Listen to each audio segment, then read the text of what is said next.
as Cheryl said, we're really pleased to be here today. I'm Helen Matthews, the Product Communications Manager, and it's a great opportunity for us to share this newly launched new process, which should help be a more straightforward way to CIMA membership and CGMA. So I will be doing some of the talking. Cheryl will be doing some of the talking, but I might just hand over to her to make a start, and then I'll speak a bit later today, and we'll have some questions at the end. Thanks, Helen. I'm sure we'll have lots of time for questions, but we'll set the context and go through the what's changing and a bit of a more detailed look at the actual assessment, and then talk to you about some of the support we're going to have available, which I hope you'll agree is much improved and expanded from what we had previously, as well as some dates and transition arrangements and so forth. And we'll also share a little bit. We did run a pilot last year, and we'll share a little bit of the feedback from that pilot, so you can sort of hear from students who've been there and been through it and what their feeling about it was. If we move on to the next slide, Helen. What we wanted to talk about first of all was, take it back to basics. What are the practical experience requirements? Now, I caught the end of the last great session with Joe talking about the case study exams, and that's obviously, particularly the strategic case study exam as the final exam in the CIMA professional qualification. That's really important for getting you qualified. But the other aspect to the professional qualification alongside the formal exams is the work-based experience that you get in making sure that you have both the right amount of time in a relevant role, but also that you've achieved the right criteria, you've done the right kind of things in your role so that you can be admitted to membership and gain your ACMA and CGMA. So at its core, it's not really changing in that you still have to pass the examinations and still have to pass the PER assessment to become a member. But what we've hopefully done is made the experience of gaining and recording your experience a lot more straightforward and a lot clearer, and hopefully allows you to, understand what experience you have and identify as soon as you have that relevant experience and get your application in for membership perhaps earlier than you might have done under previous systems.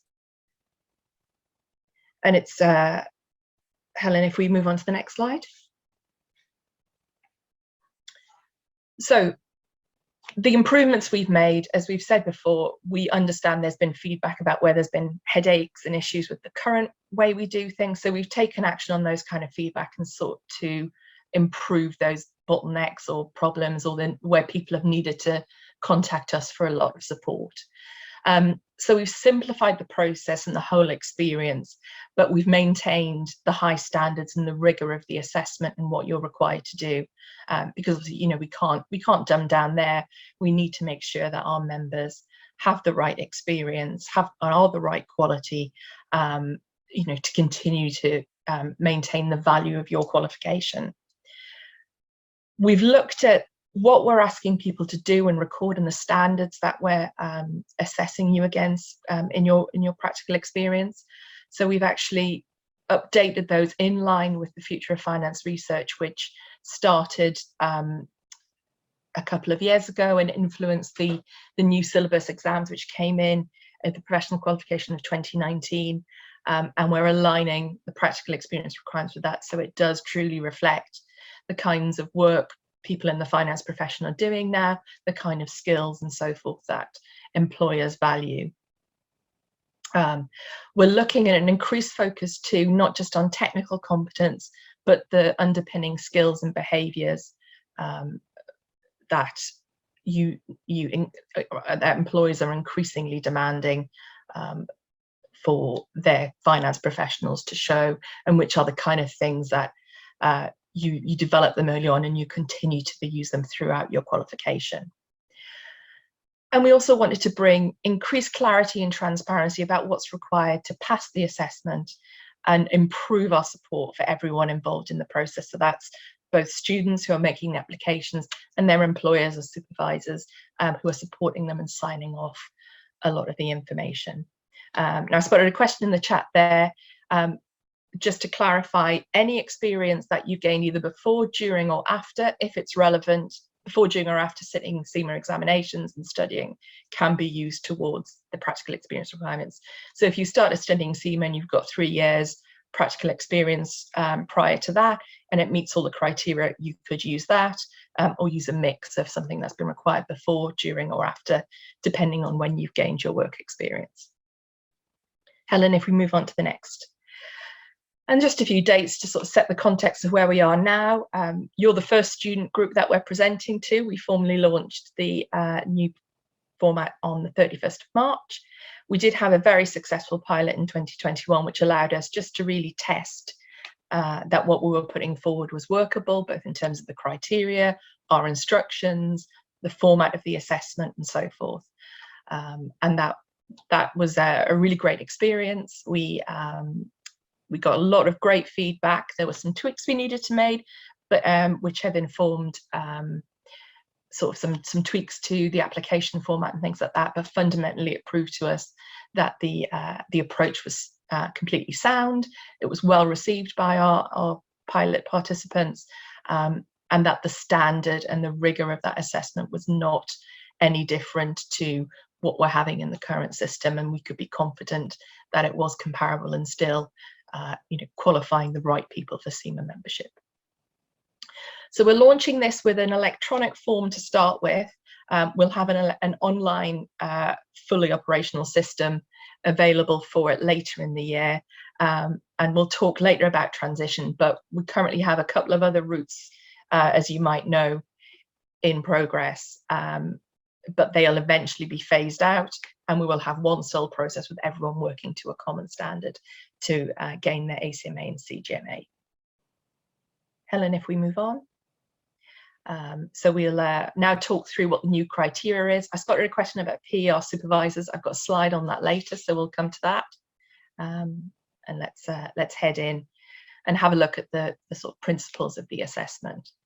So there's 3 key elements to what you need to be able to show in your application form for this assessment. You need to show that you have a minimum of 3 years experience in a finance role.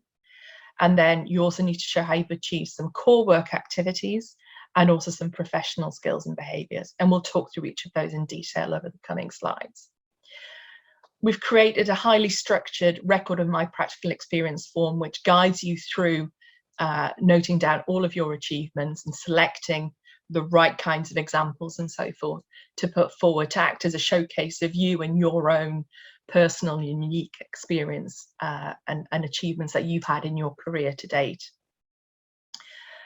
And your PER supervisor, who will be your employer, they are a key part of this process in that they help support your application, they help support you in your development, but they also provide assurance to CIMA that the standard has been achieved. So they essentially verify and endorse your work and your application. We've tried to focus the assessment on what is achievable during those early years of a finance career. That's not to say if you've got much more experience that you won't be applicable. You might just have more examples to choose from or more things that you can pick. But really, we wanted to look at what is core and universal and absolutely essential that people develop in their career and early in their career, and making sure that that's done at an early enough stage. We could then verify you to become a CIMA member, usually about 3 years, maybe 3 to 5 years into your career, depending on the kind of roles you've had. If we move on to the next slide, Helen. So the application form mirrors that kind of structure.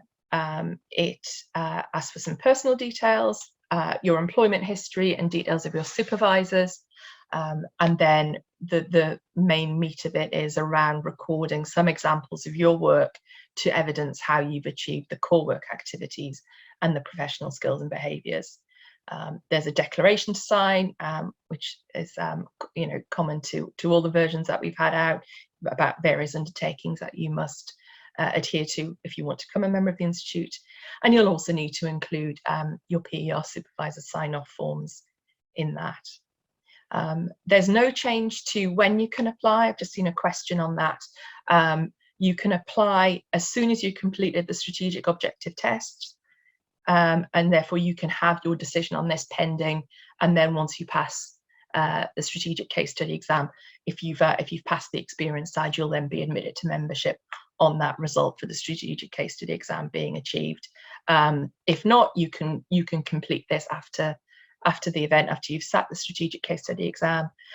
What I would suggest is it's a really great thing to start looking at the requirements for this before you're in a position even to apply. Start to think about what experience you might have, start to perhaps make some notes of examples, and sort of really start thinking about that, because we want you to be able to apply as soon as you're ready. Don't put it off. As soon as you're ready, get admitted, get your letters and become a member. Helen, if we move on to the next. So I saw a question up there about what is relevant experience. So can I use non-finance experience? And the answer there is no. We are looking for experience in a finance role and finance-based examples. So we have, and this is a sort of small subset of the guidance we have. In our main guidance, we have a lot more there. We can't give set job titles because they do change from organisation to organisation in different parts of the world. So we can't say everyone who is a finance manager or an assistant management accountant has the right experience. So what we've done is we've set out some areas and functions of the business where you might be working, and we have expanded those slightly given how finance roles are changing and where people might be undertaking finance related work within the business. Not everyone's sort of in the sort of finance team anymore. We've also set out some characteristics of so some common characteristics, essentially roles and responsibilities that you might have once you're at the point of being able to apply. If your role is part finance and part something else, you can use a sort of pro rata and sort of, if you would say part-time in a finance role, part-time in a project management role, you could count half of the time. So of course you can double the amount of time. It's a very sort of crude calculation there, but it really must be embedded in the finance. So if you are doing something that is project management, HR, something like that, you can't use examples or general leadership and so forth. It must be grounded in that finance function. We'll provide links later on for you to be able to access all our resources in the enhanced guidance on this. Helen, if we move on to the next. So if we look at the professional achievements, and we'll talk about the format we're going to ask you to sort of write these up in, but there's two strands to this. These core work activities, so that these are the ones in the column on the left. You might recognize them from the previous presentation because they are in essence exactly the same as the management case study exam core activities. So what we're doing here is showing that what you're doing in the examinations in that simulated environment are exactly the same kinds of things that we're expecting people to be doing in the real world, in the workplace.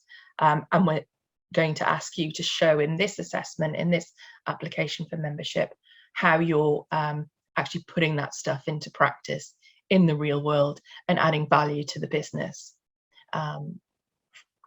with the sort of technical competence that you've learned and have started to put in practice and enhanced on the job. The skills and behaviours support and enable the achievement of those work activities, and as we said before, they are becoming increasingly demanded by employers and called out as specific things that they want to be assessed and sort of developed during this period of you becoming professionally qualified. So those skills and behaviours are the ones on the right. Now, they do look like quite big things, some of them, like leadership. You think, well, I'm not even a manager yet, I'm not leading strategy and so forth. But when you look at our guidance, we've taken real care to show how you might perhaps be evidencing leadership, peer-to-peer leadership, or leadership outside of the finance function with the areas of the business you work to, very much thinking about the context and the kinds of things you're going to be doing at this stage. So because I appreciate some of those are very big things, but we've really taken care in our guidance to try to make them tangible and meaningful to you, and to put in examples that help you understand how you might be doing these things without perhaps even realizing in your own work. Helen, if we move on to the next slide. So the way that we're going to get you to show us that you've achieved these core activities and those skills and behaviours is by using a format which is known as STAR. Now, this isn't something we have developed at CIMA. It is quite a common format for people perhaps in job interviews where they're asked to demonstrate competence, or other exams of this nature where you're talking about experience. Indeed, I think a lot of colleagues of ours might have suggested this format for the previous versions where the page was blank, and to sort of help people structure an answer. But it's a very good model for guiding you through how to talk about a specific example from your own work experience, and focusing on you, the things you've done, and what value and contribution you've made to your organisation. So for each of those professional achievements, each core activity or skill or behaviour, it follows exactly the same format with these prompt questions, and asks you to talk through, the specific context, situation of your example, your tasks, so your specific role and responsibilities in that example, the actions you took. And this is very important. You need really to focus on what you're doing. If you're writing we or are, that's a bit of a sign that you're not focusing on your own. You're focusing on the team or the organisation. And then the result is around what happened, but also what did you do in that, and how did that impact on the organisation? How did it bring value? And that's showing that you understand what you're doing, why you're doing it, and what value it brings. And this structure was really well received. We got some great responses from candidates in our pilot. And the format is very supportive, but it does give you quite the canvas to actually show off yourself and your own achievements. Helen, if we move on to the next one. So we do have a lot more information in the guidance, and we will send around our webpage and so forth, and we're going to be adding more and more resources over the coming weeks and months. We really do want to make sure that there's a good hub of examples and articles and so forth, which really support you in preparing the best kind of response to reflect you. In the main guidance materials, we against each of those core work activities or skills and behaviours, we've set out some self-reflection questions to sort of help you think through what you've achieved and identify examples from your own work to use in the application. Obviously, everyone's got completely different experience, so there isn't no one right answer or one right example. It's about identifying what you've done and how you can make the connections and use that to explore how you've developed a particular skill or core activity. There are some example activities in there, and we've tried to put a small range just to sort of try and get you thinking. We don't expect that you'll be able to pick one off the list and go, I've definitely done that, but it will be seeing one and thinking, oh, this example talks about uncovering a discrepancy in the budgets and actuals, and using that to find out that X, Y, and Z has happened. But I didn't do that, but I did something similar. So it is really about inspiration, benchmarks, jumping off points to find your own examples. As we've just said, the STAR template itself, the structure and the prompt questions in that really do lead you through step by step to giving exactly the information that our assessors need to see. We're including for the first time descriptors, a bit like the case study descriptors you will have seen, about what you need to do to essentially pass this assessment. So if you've achieved or not achieved with the STAR template, and those are exactly the same descriptors that your employer will use to verify whether your examples and your application is of the right standard, and therefore they can support you in signing it off. And they're exactly the same descriptors that our assessors will use.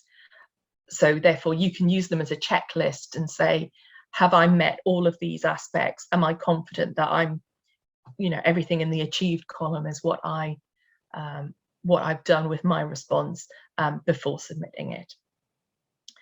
And this was and this final example on the list of the support around professional achievements that we're going to put in place is example of completed STAR templates.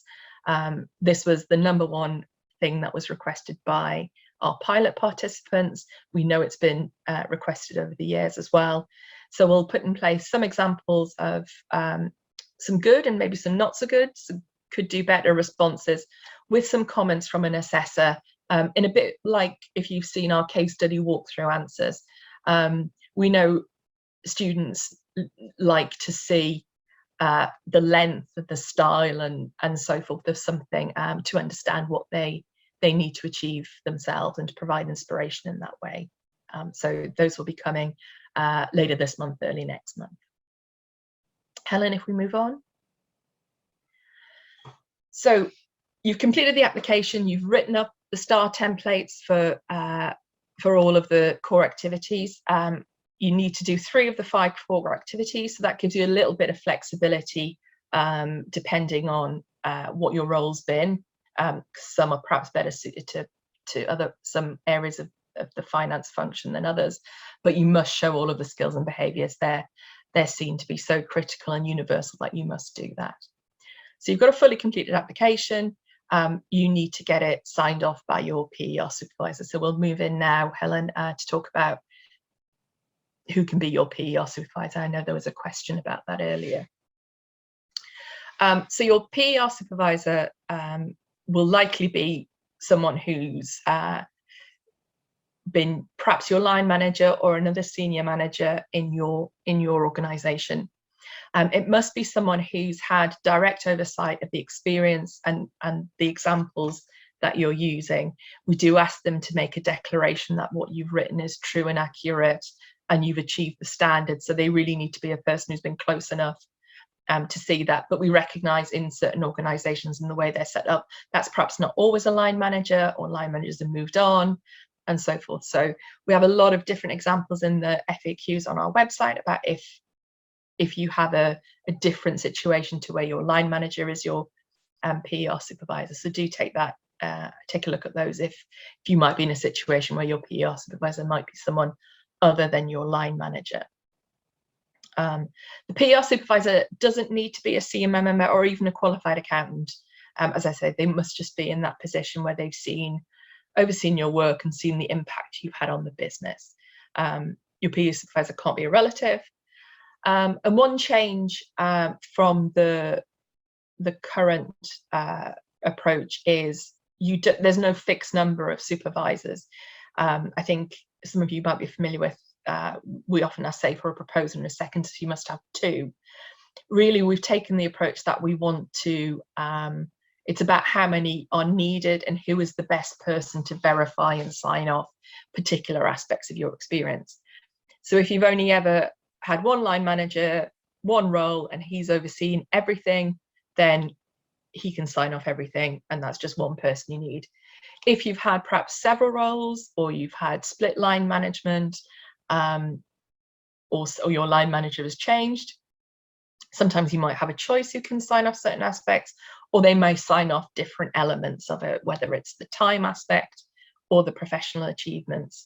And we've got some visualizations on our website of how different scenarios might play out. But it's really about, who is the best person to sign off the different aspects. So I think that's the best thing to keep in mind. There is no fixed number. It's what's relevant to your particular situation. And PER supervisors will sign off, and these are separated out now. Some of you might be aware in previous versions of the assessment, time was broken down and allocated to each individual criteria, sort of the equivalent of professional achievements. We're sort of separating the 2 out now, and it is achieving at least 3 years in a relevant role, and then using one good example to explore how you've achieved your each of those professional achievements. So yeah, just saw a question there. You might just have one person, and one person is fine if they can cover all of your time and all of your professional achievements. If you need more, that's fine too. You just make it clear on the forms which aspects 2 or more supervisors are signing off, and then they complete a version of the PER supervisor form for their relevant bits. Helen, if we move on to the next one. So, as I said, we've been looking at what support and resources we can put out to make it as easy as possible for you to see what needs to be done, and not need to contact CIMA with queries, and sort of give sort of the best responses you can. So if we move on to the next slide, we can show you here, and we will send the link, but it is on our website now, along with the existing and updated requirements. That's the 2 previous methods. But if you go to cimaglobal.com/PER and look for anywhere it says new PER process, that's where you'll find the information about this updated assessment. As we said, we launched on the 31st of March. It's live now. If you're in a position to start completing it and submitting it, then you're absolutely good to go on that. We'll talk later on about what happens if you're not in that position, or if you've started completing under a different under one of the existing routes. Helen, if we move to the next slide, thank you.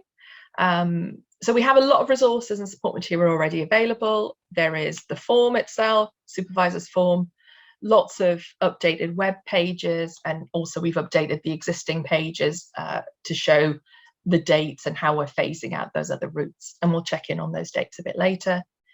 We've got quite a comprehensive set of FAQs about this new process.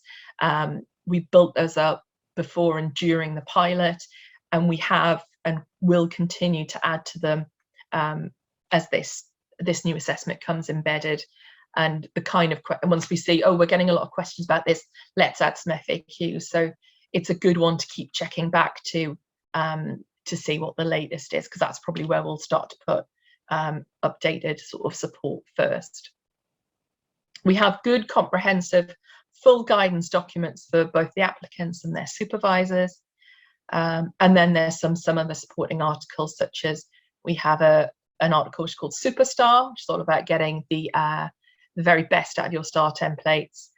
As we talked about earlier, there's the visualization diagrams of how you might need more than one PER supervisor. And we've also put some transition guidance up there to help you decide, if you have partially completed and made some progress towards one of the methods, whether you want to continue or whether you want to switch to the new one. If you haven't received a pass for the PER assessment, it is your own choice about which one you want to pursue, but obviously you need to be aware of the dates that some of the existing routes are being withdrawn. And down the right there, we've got some other things in progress. We've got some videos coming. We'll show you on the next slide details of the webinars we've got coming up. We've got the sample questions and other articles. So we will be dropping things in and onto that website in the next weeks and months. And yes, you can use the new PER process now. It's absolutely live. If you want to fill it in today and send it in, then you absolutely can. Might take a little bit longer than a day, but it's good to go. Helen, if we move on to the next one. So we've got a couple of webinars coming up. We've got a student one, so we'll go into more details about the assessment and some top tips on how to best complete your application form and so forth, and that's coming at the end of the month. I'm not sure if we've got any employers and potential PER supervisors on the call at the moment, but if you are, or if you have these people in your life and you want to let them know that we're holding an employers and PER supervisors webinar, that's going to be on the 27th of April. We will be recording both of those, and they'll go up on the PER section of the website too. So if you can't make the time specifically, then there's still the opportunity to listen in and hear more from me and Helen. So if that's interesting after today. Helen, if we move on. Okay, I think I'm handing over to you now. Yeah, I think you are handing over to me. Yes, thank you. So just wanted to share a little bit about what's going to be happening in the sort of interim period, the transition between, each stage. We know people are at different stages. Some people might be thinking about starting, others are halfway through an application and want to know what to do. So just to show you again that over the next 6 months, we wanted to allow time, particularly for people who have already started an application, to complete it, really. As Cheryl's mentioned, we're live already with the new process, and we will be decommissioning the 2 existing processes. The email process, which is called the existing process, will close to applications on the 31st of May this year. And along with that, the face-to-face sessions that some people have had, we've been running in some places, will also be closing by that in that time as well. Hopefully that gives people enough time to complete their application, but we know that's not always the case. If you've only just made a little start on your application, you may just think, right, I'll just start with the new process and just go down that route and start with that, which you're more than welcome to do. It's really up to you to choose. Then we're continuing the online application process for a bit longer, probably until around Q3 2022 this year. So we will update things as we are more clear about the exact date. But that will continue really until we're developing a new online process. So we're going to be transitioning from this new Word template, which we've launched now, to an online version of this. We're developing it at the moment. We're hoping to launch it later this year. And it will be, the new online process will be based on the same criteria, the same STAR templates, the same core activities and skills and behaviours. It will all be based on the same information. It will just be an online version of it. It will mean it's a bit more smooth and streamlined in terms of getting sign-off by supervisors and getting sections completed, that kind of thing. But yes, so we'll be moving to that later in the year. But if you, as we've mentioned, if you're starting now, we'd recommend go for the new Word template form and make a start with that.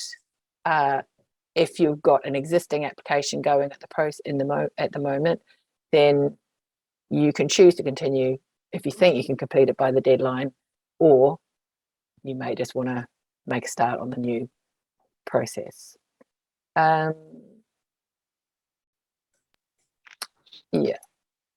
So the last thing I just wanted to cover quickly was Cheryl mentioned at the beginning of the presentation that we held a pilot last year. We there were around 500 students who took part in this pilot, and it was, we were really pleased with it. It was really successful, and we had some excellent feedback. It really did give us a good opportunity to make the improvements that we can make to make this the best process possible for now. And yeah, I just wanted to share with you some of the feedback that we got from some students. So yeah, as you can see, what people liked, what this student liked, who's now a member obviously, was that it's a more modern approach. It's straightforward, it's made sense, they understood the STAR template, and yeah, they found that it was a much easier way of submitting. And we ran a survey which gathered various bits of information, what people liked, what people thought we could do better, how we could improve it. And we got a number of different feedback, or we got lots of feedback, and most of it very positive. And certainly some of the things that we did pick up from that weren't maybe as positive as these were things like, we'd really like some examples of the completed STAR template. That was the biggest thing that came up from what we could do better, or how we could improve it. So yeah, I mean, as you can see, people, I know a lot of students who are thinking about applying, a bit put off by the amount of history that they've got to put their whole life story down on paper, and that's kind of put people off. It allowed people, felt like it was gave a broader range of industries and job titles, and that could be used. Didn't feel quite so constrained by that. And yeah, I liked that you could reflect on it. You could see how it applied, what you were doing applied to a CIMA member. And yeah, and I think probably one of the biggest things is that the STAR templates really had a good structure and helped support them. There's word count in there to help you, give you an idea of the size, what we're expecting to write, and that kind of thing. And yeah, we're just really pleased to be offering this now, and hoping that, we're just waiting for the new applications to start coming in. So I think that pretty much wraps up what we had to cover. And I don't know if there are lots of questions. I haven't been looking at the chat, but I'm sure, Nikki, you'll tell me if there are. Yes, let's look at the questions. Thank you for that, Cheryl and Helen. So somebody said, so I used the email to submit new Word documents. That's the interim process? Yes. No, so you don't submit a Word document. Submit a Word document. Yeah. There's a Word-based application form on the website, so you can use that to work through and fill in all of the relevant sections. There's a few admin instructions on the website about how you combine that form and your PER supervisor forms into a PDF, send it on to us, and so forth. That's the solution we're using for this interim period. We had such great feedback on it. We wanted to get it out to the market as quickly as possible, and not delay while we're building a digital platform. So we know it's not the most slick, but it worked pretty well in the pilot.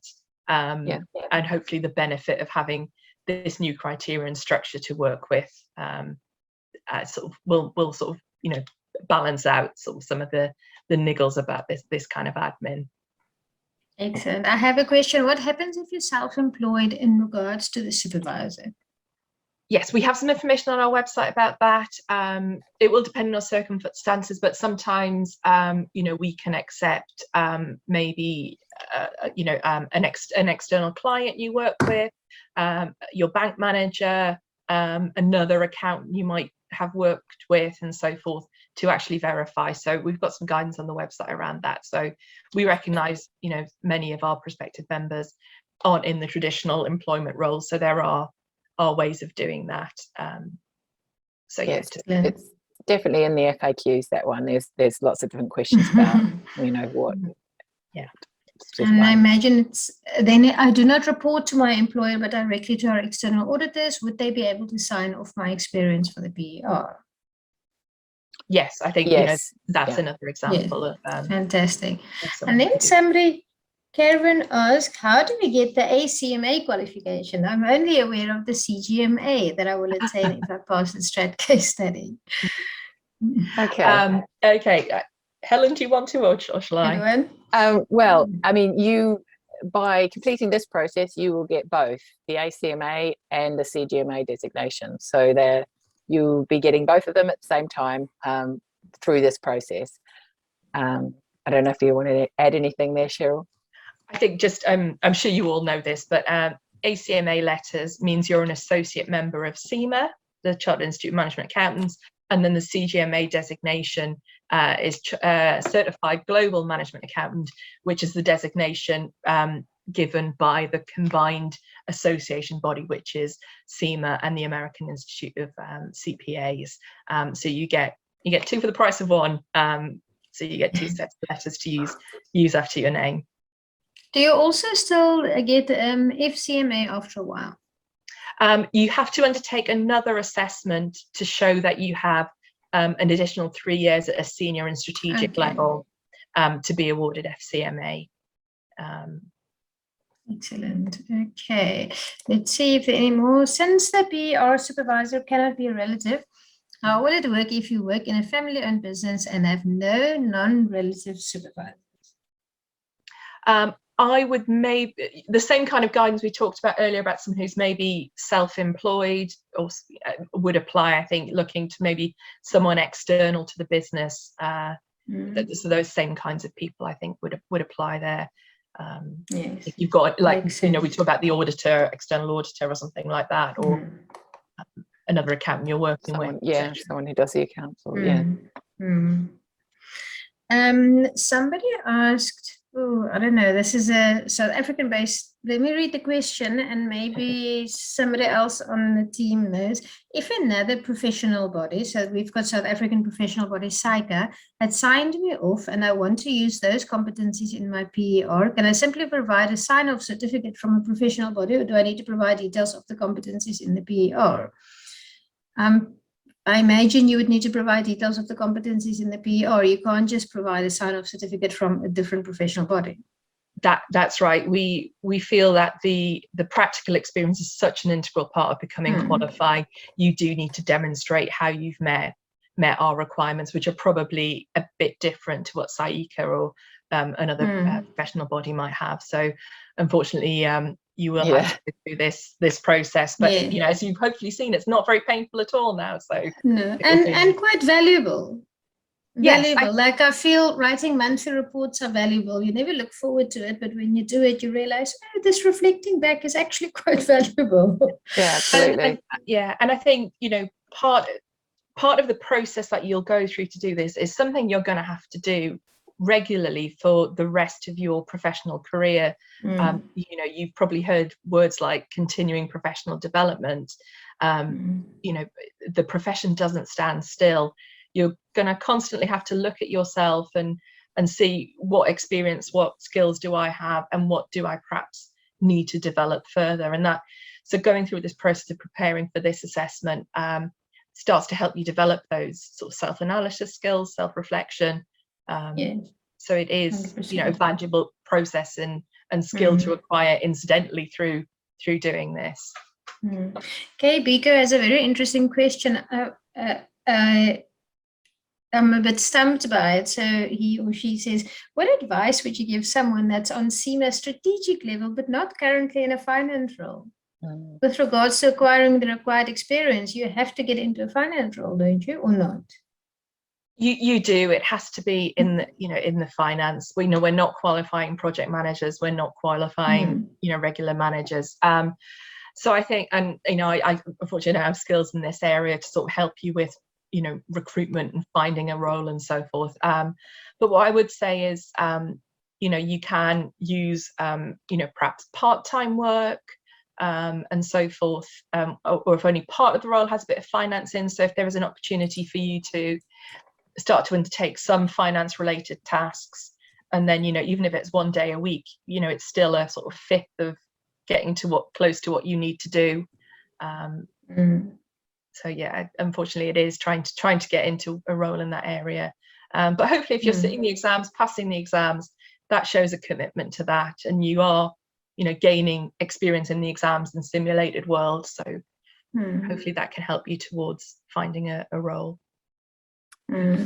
Zenfle says, my last question before I'm going to let everybody go. If you've already been approved for PER, but I was asked to pay about 50,000 Rand to which, what would that be? Would that be, I don't know, I can't divide by 22 really quickly, to write my case study? Do I still have to write to obtain a CMA? You do. There's two aspects to this. There's the exams, the formal assessment in the test centre or online, and then the practical experience requirements. You can't achieve ACMA or CGMA without both of those. Yeah. 100%. It might be, I don't know if this is in here that I know, but it might be that costly in here because you're on an advanced entry route, which is often quite costly. Okay. Excellent. So I just wanted to, so last question, cost of PER, please, on its own. Are there any costs involved? It's the same. I think it's the same, £165 at the moment. £165, fantastic. Yeah, I'm